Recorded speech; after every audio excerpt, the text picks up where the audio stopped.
18 years అవుతుంది. 2006లో నేను diploma college చదివేటప్పుడు యూఈఎస్ఐ అని ఒక కమ్యూనిటీ, సో అది ఓన్లీ స్టూడెంట్స్ ఫెడరేషన్. సో అక్కడ ఉన్నప్పుడు కాలేజీ ఫస్ట్ ఇయర్లో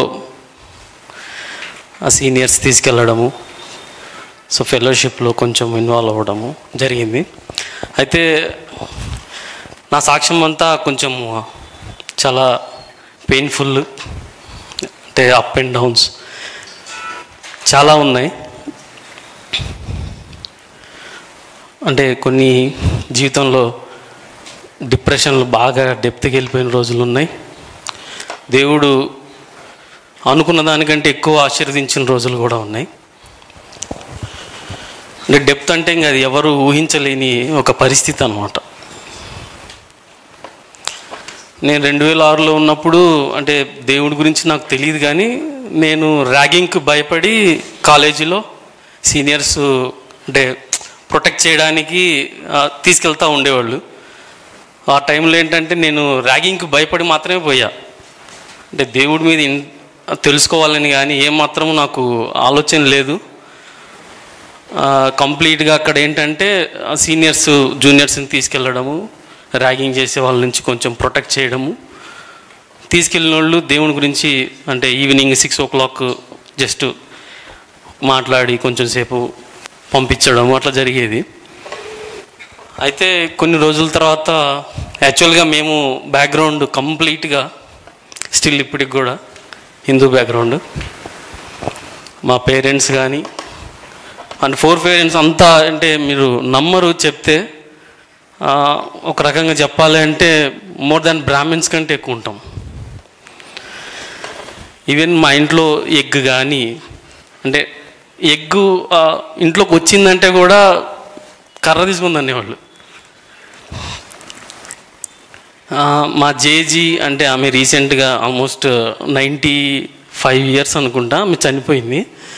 ఆమె అయితే ఎట్లా ఉండేదంటే, మీకు శివలింగం తెలుసు కదా, వాళ్ళు ఇక్కడ పెట్టుకుంటారు, జంజం వేసుకొని అక్కడ సైడ్కి పెట్టుకుంటారు ఒక బాక్స్లో. మార్నింగ్ లేస్తారు 4 o'clockకి, లేచి పూజ చేసి అంటే స్నానం చేసి పూజ చేసిన తర్వాతనే వాళ్ళు తింటారు.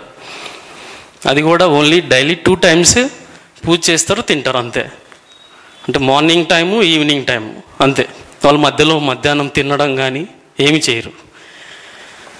సో అట్లాంటి బ్యాక్గ్రౌండ్ అనమాట. మా నాన్న కూడా ఆల్మోస్ట్ అట్లనే ఉంటాడు.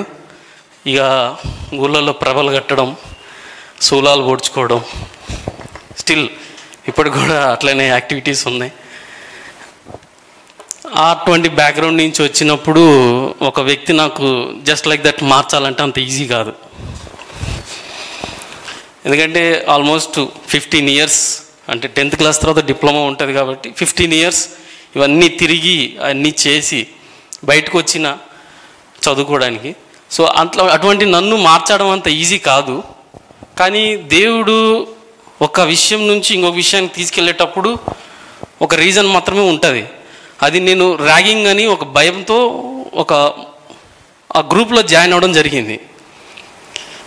అయితే ఆ గ్రూప్లో జాయిన్ అయినప్పుడు జనరల్గా కొంచెం వింటాం, కొంచెం అంటే అంత కాన్సన్ట్రేషన్గా ఎప్పుడు అంత ఉండేవాడిని కాదు. కొన్ని రోజుల తర్వాత ఏమైందంటే గాస్పల్ మీటింగ్స్ జరుగుతాయి.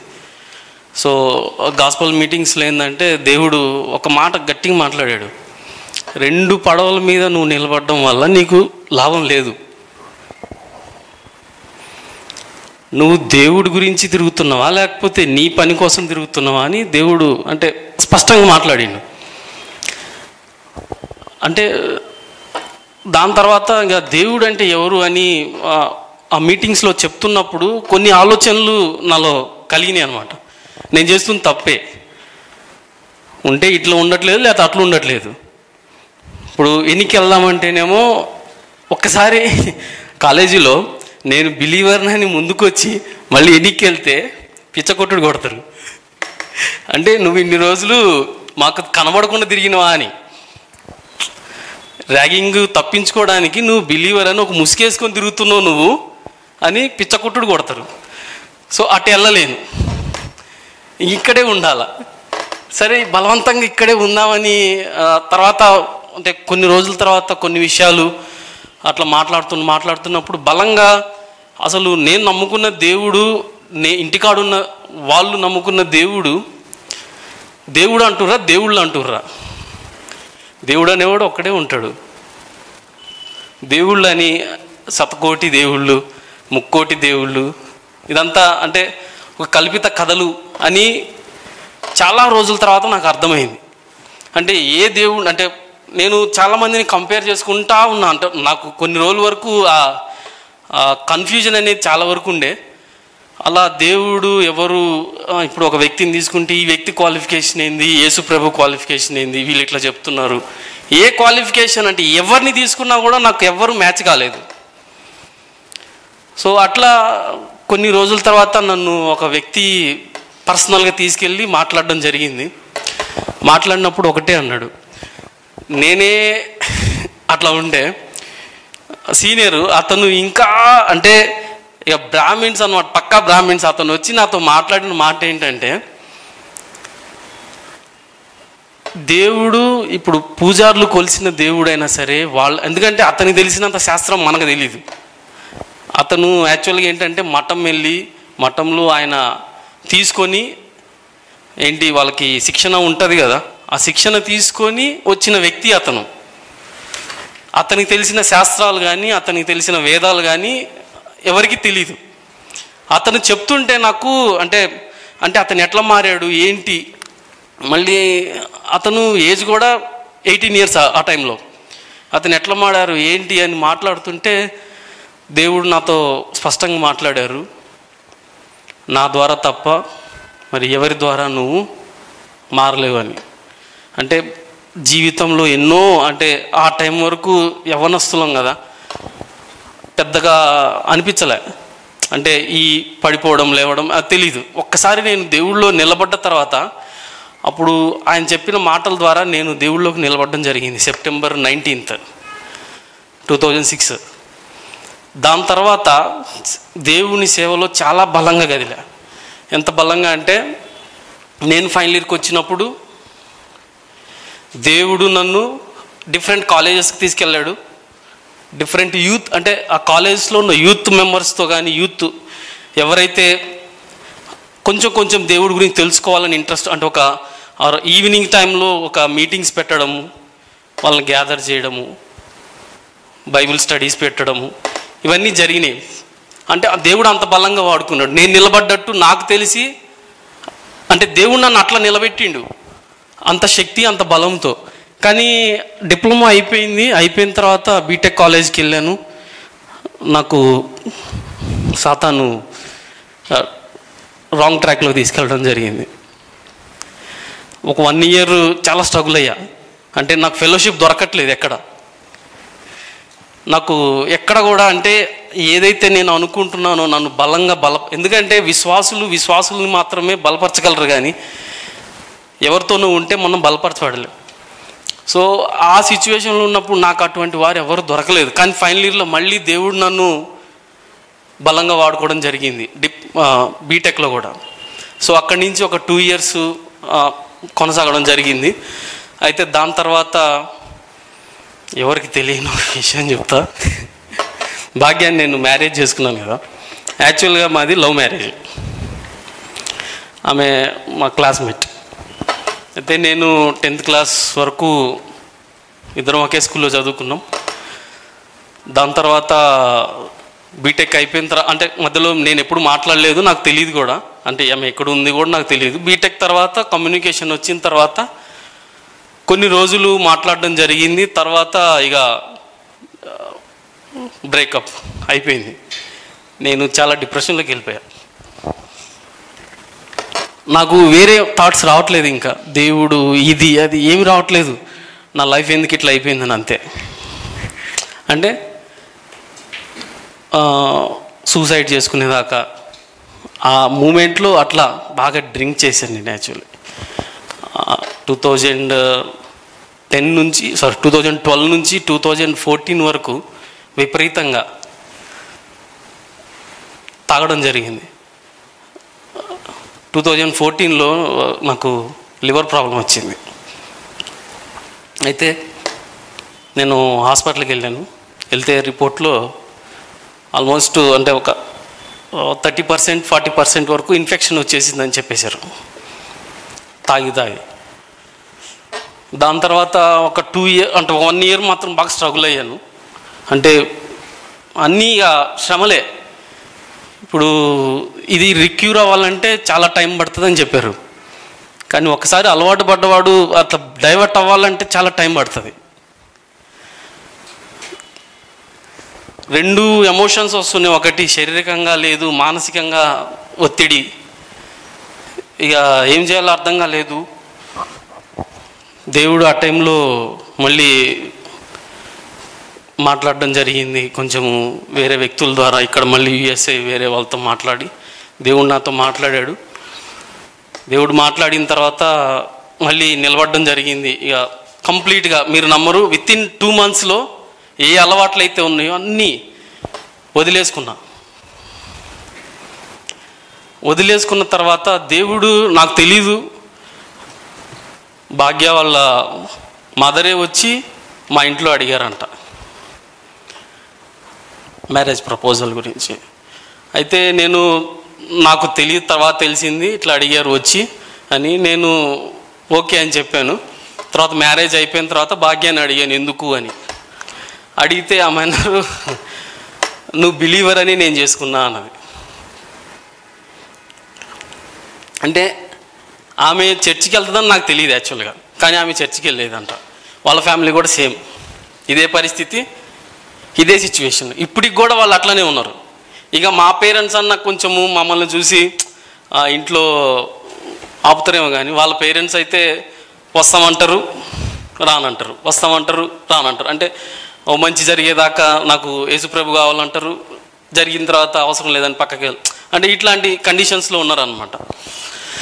అయితే మ్యారేజ్ అయిపోయింది. దేవుడు అంతా అంటే శారీరకంగా కానీ కొంచెం మెంటల్గా అంతా స్టేబుల్ అయిన తర్వాత, మ్యారేజ్ అయిన తర్వాత 1 ఇయర్కి బాబు పుట్టాడు.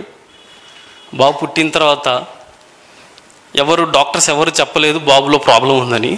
ఒక 6 months గడిచింది. గడిచిన తర్వాత బాబుకి ఏమైందంటే డైపర్మాటిక్ హెర్నియా అని ఒక ప్రాబ్లం వచ్చింది. అదేంటంటే మోస్ట్ ఆఫ్ ది 1 lakh చిల్డ్రన్స్లో ఒక్కళ్ళకి వస్తుంది అది. కానీ అది కూడా ఎప్పుడు ఐడెంటిఫై చేయాలంటే పుట్టంగానే ఐడెంటిఫై చేయాలి. డాక్టర్స్ చెప్తారు పుట్టగానే, కానీ మాకెవరు చెప్పలేదు. ఆల్మోస్ట్ 5.5 months అవుతుంది.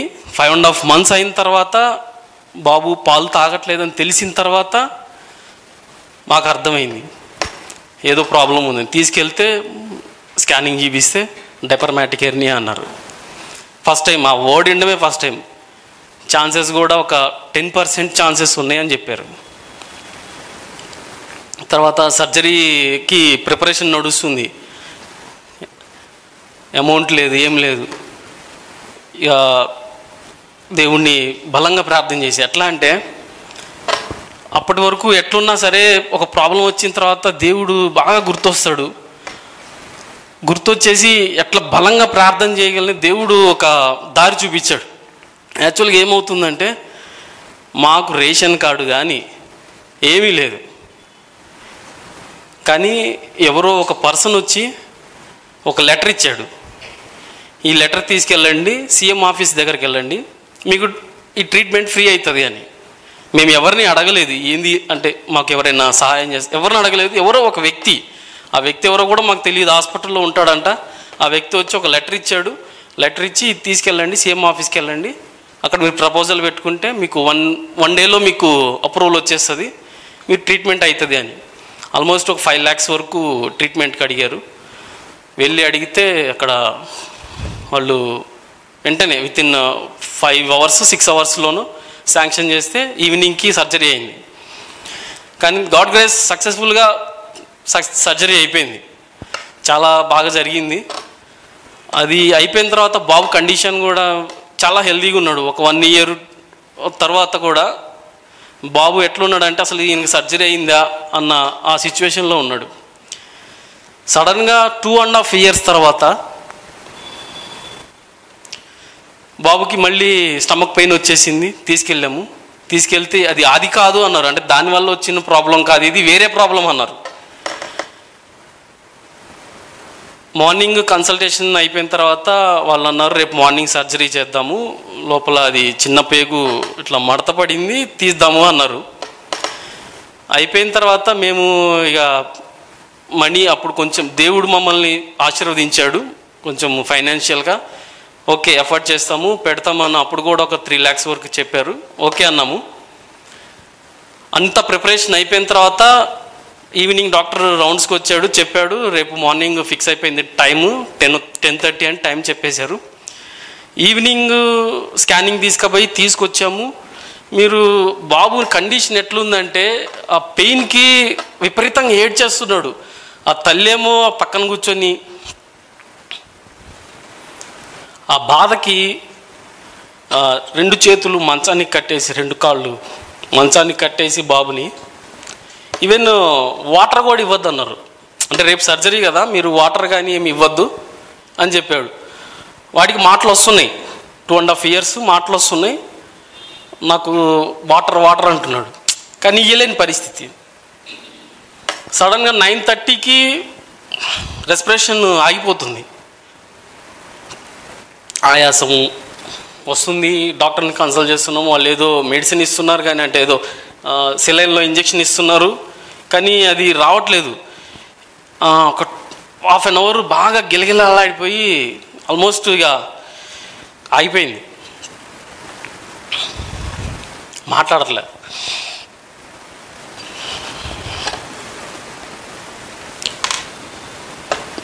బాగా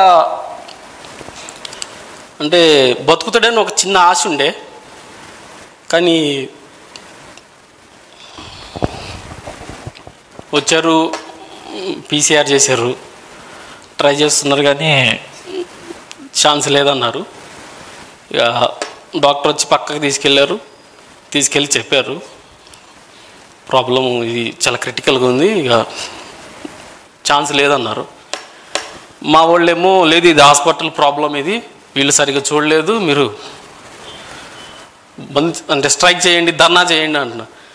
నాకు ఆ డిప్రెషన్లో నేనన్నా నాకు ఇది వద్దు, ధర్నాలు ఏమొద్దు, దేవుడు నన్ను చూసుకుంటాడని చెప్పేసి నేను అసలు నోట్లోంచి మాట రావట్లేదు. మా వైఫ్ ఏమో విపరీతంగా ఏడ్చేస్తుంది, పిచ్చిదానిలాగా మాట్లాడుతుంది. అక్కడి నుంచి అంబులెన్స్లో ఇంటికి తీసుకెళ్తున్నాము. ఇంటికి తీసుకెళ్ళినప్పుడు నేను అన్నకు కాల్ చేసి చెప్పాను, ఇది పరిస్థితి అన్నా అని. నైట్ అన్న బయలుదేరి వచ్చారు. కానీ ఈ సిచ్యువేషన్లో కూడా దేవుడు మాతో బలంగా మాట్లాడిన ఆ మాటలే ఇప్పుడు మమ్మల్ని నిలబెట్టగలిగినాయి. అప్పటి వరకు జీవితం ఒకలాగుంటే దాని తర్వాత జీవితం, ఈవెన్ మా వైఫ్ జీవితం కూడా ఏదో అషమాషిగా, ఏదో అంటే నామకార్థంగా ఉండేది. అంటే ఎక్కడ రెస్పెక్ట్ లేకుండా, ఫ్యామిలీ అంటే ఒక స్టాండర్డ్ లేకుండా, అట్లా ఓకే వెళ్తుంది, మా వాళ్ళు ఉన్నారు మనం చూసుకుంటారు అని ఆ ఉద్దేశం ఉంది. కానీ ఎప్పుడు కూడా దేవుడి మీద డిపెండ్ కాలే. అయితే దేవుడు మాట్లాడిన మాట ఏంటంటే, అన్నొచ్చిండు మాట్లాడిండు, ఏదైతే ఒకటే మాట నాతో మాట్లాడిన మాట ఏంటంటే, ఏ బాధ కూడా శాశ్వతం కాదు, రాత్రి ఏ విధంగా మీతో ఉంటుందో చీకటి, అది బాధ వంటిది. నెక్స్ట్ మళ్ళీ మీరు మార్నింగ్ చూస్తే వెలుగును చూస్తారు, అది జాయ్ లాంటిది, అంటే సంతోషం లాంటిది. కానీ ఎంత మాట్లాడినా కూడా ఆ డిప్రెషన్లోంచి బయటికి రావడం చాలా కష్టమవుతుండే. ఇక అన్న పర్సనల్గా మాట్లాడిండు మాతో, భాగ్యతో. తర్వాత మేము అసలు అనుకోలేదు ఇంటికాడ ఇంత కూటమి పెడతామని, మీటింగ్ పెడతామని. ఎందుకంటే మా ఇల్లు, మా స్ట్రీట్ అంతా ఉన్న వాళ్ళంతా ఒకటే క్యాస్ట్, ఇక విగ్రహారాధమే. ఎట్లా ఉంటారంటే ఇక వాళ్ళు ఎవరైనా టచ్ చేసి, అసలు మీరు నమ్మరు, అక్కడ ఎవడైనా క్రిస్టియన్ తిరుగుతున్నాడు అంటే పట్టుకొని కొడతారు కూడా. అంత ఆ స్ట్రీట్ అట్లా ఉంటుంది. కానీ ఒకటే మైండ్లో అనుకున్నా, పెట్టాలి ఇక్కడే పెట్టాలి. అందరూ వచ్చేసారు చర్చి నుంచి, ఆల్మోస్ట్ ఒక 30 మెంబర్స్ 20 మెంబర్స్ దాకా వచ్చారు మన చర్చి నుంచే. పెట్టాను. ఈవినింగ్ పెట్టిన తర్వాత నేను ఎవరైతే నన్ను అపోజ్ చేస్తారు అనుకున్నానో వాళ్ళు వచ్చి నాతో మాట్లాడారు, దేవుడు మిమ్మల్ని ఆదరిస్తాడని. ఆయన విపరీతమైన విగ్రహారాధికుడు. ఆయన నా దగ్గరకు వచ్చి నాతో అన్నాడు, మీరు నమ్ముకున్న దేవుడే మిమ్మల్ని ఆదరిస్తాడు అని. దాని తర్వాత అన్న కూడా ఒక మాట చెప్పాడు, 2 ఆశీర్వాదం మీకు ఖచ్చితంగా వస్తుంది అని యెషయాలో ఉంటుంది. అది ఏదైతే అన్న నోటితో అన్నాడో, ఇప్పుడు నాకు 2 పిల్లలు, దేవుడు అదే గుర్తు చేస్తాడు ఇప్పటికి కూడా. ఆ బాబుకు చనిపోవడానికి రీజన్స్ చాలా ఉన్నాయి. ఎందుకంటే నేను సమర్థించుకోవడానికి మేము అనుకునే మాట ఏంటంటే, ఎవ్రీ టైం నాకు స్టమక్ పెయిన్ అంటూ ఉంటాడు. ఏమో దేవుడు ఆ భారం భరించలేక తీసుకుపోయాడేమో, నాకు తెలియదు.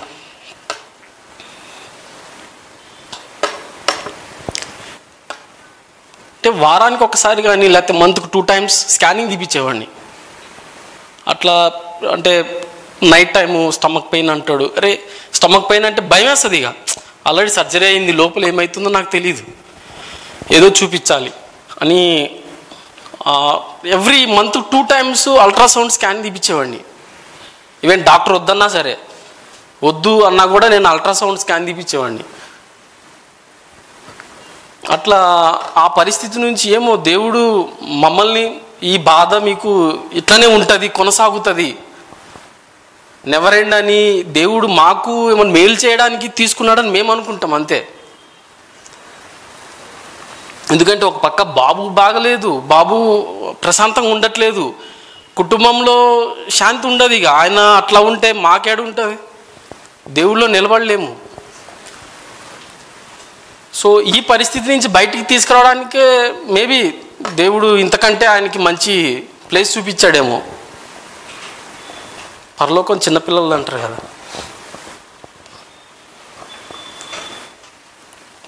సో అదే మమ్మల్ని ఆదరించింది యాక్చువల్లీ. ఇప్పుడు నేను మా వైఫ్ ఇంత ప్రశాంతంగా ఉన్నామంటే కారణం ఈ 2 కారణాలే. ఒకటి అన్న చెప్పిన మాట 2 ఆశీర్వాదం, రెండోది చనిపోయిన వ్యక్తి చిన్న బాబు, ఆయనకు పరలోకం ఖచ్చితంగా ఉంటుంది. రేపొద్దు నేను వెళ్ళినా కలవచ్చు, చూడవచ్చు. కానీ ఇక్కడ చూడాలంటే ముందు నేను ఇక్కడ కరెక్ట్గా ఉండాలి కదా.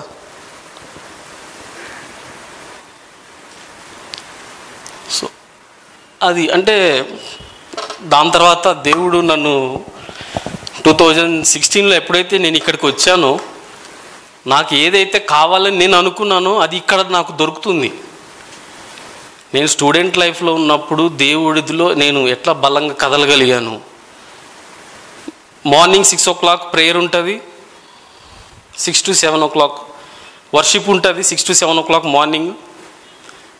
ఆఫ్టర్ కాలేజ్ అయిపోయిన తర్వాత మళ్ళీ 6 to 7 o'clock ఫెలోషిప్ ఉంటుంది, ఫ్రెండ్స్తో కానీ కొలీగ్స్తో అంటే స్టూడెంట్స్తో కానీ జూనియర్స్తో కానీ ఫెలోషిప్ ఉంటుంది. మళ్ళీ నైట్ పడుకునే ముందు స్లీప్ టైంలో ఖచ్చితంగా ప్రేయర్ టైం ఉంటుంది. దాని తర్వాత ఎవ్రీ ఫ్రైడే ఫాస్టింగ్ ప్రేయర్ ఉంటుంది. ఎవ్రీ సెకండ్ సాటర్డే ముందు ఫ్రైడే ఖచ్చితంగా ఆల్ నైట్ ప్రేయర్ ఉంటుంది. ఇవన్నీ నాకు ఇక్కడ ఇప్పటికీ దేవుడు పెట్టిన భారం. అన్న మాట్లాడుతున్నప్పుడు నాకు అనిపిస్తుంటుంది,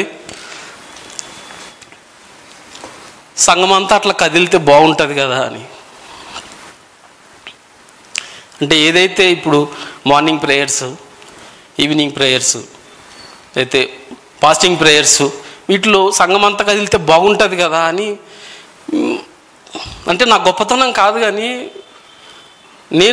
నాకు ఎప్పుడైతే అన్న పని అప్ప చెప్పాడో ఎవ్రీడే 6 o'clock అందరికి కాల్ చేస్తాను నేను.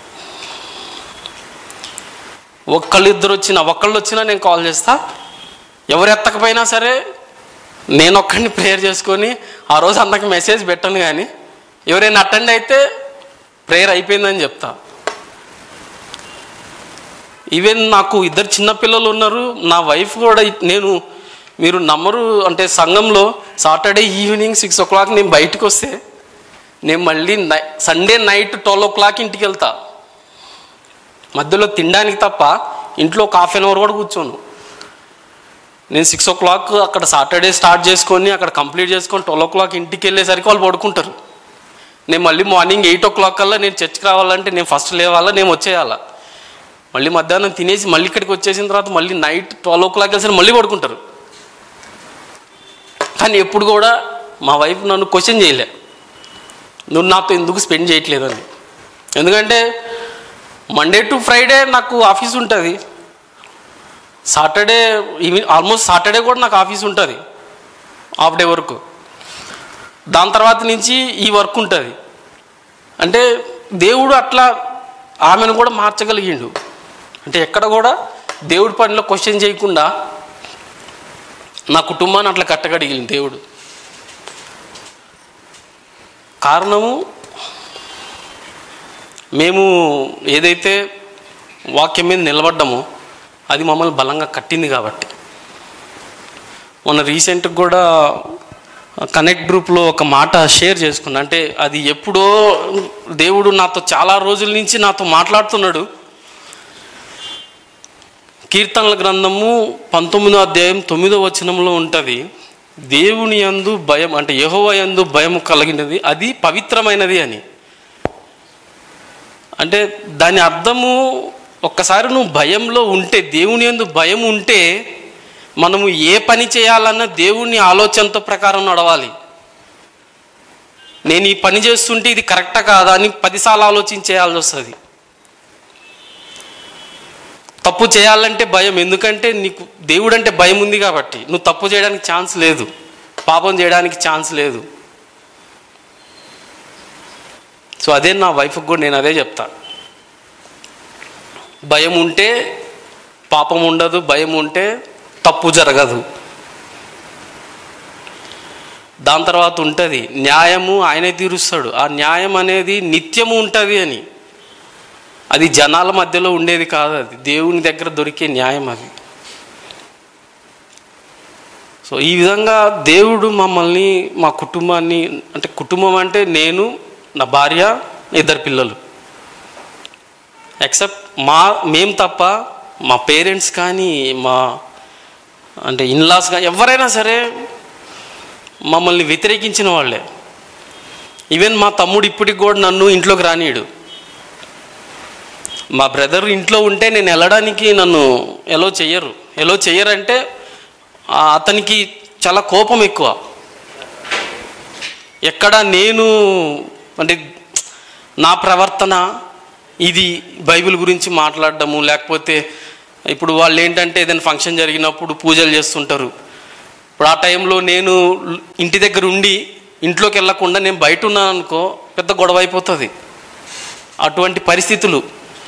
ఇప్పుడు వాళ్ళు ఏంది, పిల్లలకి పుట్టేంటికలు అంటారు, పిల్లలకి బారసాలు అంటారు, పిల్లలకి అక్షరాభ్యాసం అంటారు. ఇవన్నీ జరిగేటప్పుడు కాల్ వస్తుంది, వెళ్ళాలా వద్దా 10 సార్లు ఆలోచిస్తా. ఒకవేళ వెళ్ళినా అనుకోండి, ఆ రోజు ఖచ్చితంగా ఏదో గొడవ అవుతుంది ఇంట్లో.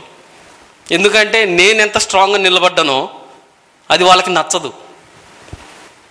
దేవునిలో నేను ఎట్లా నిలబడ్డానో అది చూస్తే వాళ్ళు నువ్వు మాతో కలవ్వా అని అటువంటి గొడవలు చాలా జరిగినాయి.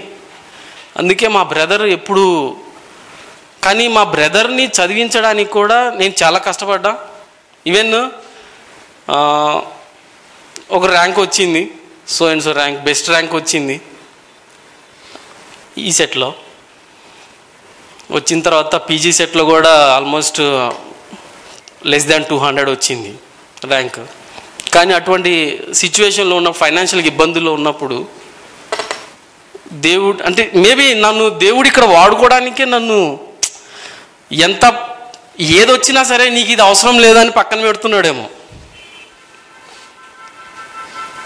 స్టడీలో యాక్చువల్లీ నాతో పాటు నాకంటే ఎక్కువ వచ్చిన ర్యాంకు నా ఫ్రెండే. ఇద్దరం ఒక కాలేజ్ వెళ్దాం అనుకున్నాము, కానీ నేను వెళ్ళలేకపోయాను, అతను వెళ్ళాడు. ఎందుకంటే నేను ఆగిపోయాను, నా జాబ్ కావాలి, నాకు ఫైనాన్షియల్గా ఇబ్బందులు ఉన్నాయి, నేను అంత దూరం రాలేను అని ఆయన యూనివర్సిటీలో జాయిన్ అయ్యాడు, వెళ్ళిపోయాడు. వెళ్ళిపోయిన తర్వాత అతను ఇప్పుడు సింగపూర్లో ఉన్నాడు. అప్పుడప్పుడు నాకు అనిపిస్తుంటుంది, అరే నేను ఎందుకు మిస్ చేసుకున్నా అని. కానీ తర్వాత ఒకసారి అన్నతో కూడా చెప్పిన తర్వాత అనిపిస్తుంది, ఒకవేళ నేను అక్కడికి వెళ్తే నాకు ఇది ఉండేది కాదు కదా. దేవుడు నాతో ఇట్లా అంటే నాకు ఒక ప్రివిలేజ్, ఇట్లా ఈ అవకాశం కానీ దేవుళ్ళో పరిచర్య కానీ ఇట్లా కదలడం కానీ నాకు అంత ఉండేది కాదు. ఎందుకంటే నేను ఒకసారి డిప్లొమా అయిపోయి బీటెక్ అయిపోయిన తర్వాత నేను ఎట్లా బ్రతికానో నాకు తెలుసు. ఆ బ్రతుకు మళ్ళీ అక్కడికి వెళ్తే వేరేలాగా ఉండేదేమో నాకు తెలీదు. సో దేవుడు మేబీ నీకు ఇదే కరెక్ట్ అని ఇక్కడ ఆపాడేమో. సో అట్లా ఏదైనా సరే నేను ఎప్పుడు కూడా అంటే చాలా అంటే చావును చూశాను, బ్రతుకులు చూశాను, పుట్టడం ఇది చూసిన తర్వాత లోకంలో ఏది కూడా నాకు శాశ్వతం కాదు అని నా మైండ్ అంటే అది మారడం అంత ఈజీ కాదు. మైండ్ అట్లా మారిపోయింది నాకు. దేవుడు నన్ను ఆశీర్వదించిన రీతిని మీరు అబ్జర్వ్ చేస్తే, నేను హైదరాబాద్ వచ్చినప్పుడు నా దగ్గర జీరో వాల్యూ, అంటే ₹1 లేదు, ఏమి లేదు. నేను ఇక్కడికి వచ్చిన తర్వాత నేను స్కాలర్షిప్ మీద ఫస్ట్ అంటే లాస్ట్ 4th ఇయర్ స్కాలర్షిప్ వస్తుంది కదా, బీటెక్ 4th ఇయర్ స్కాలర్షిప్ వచ్చింది నాకు.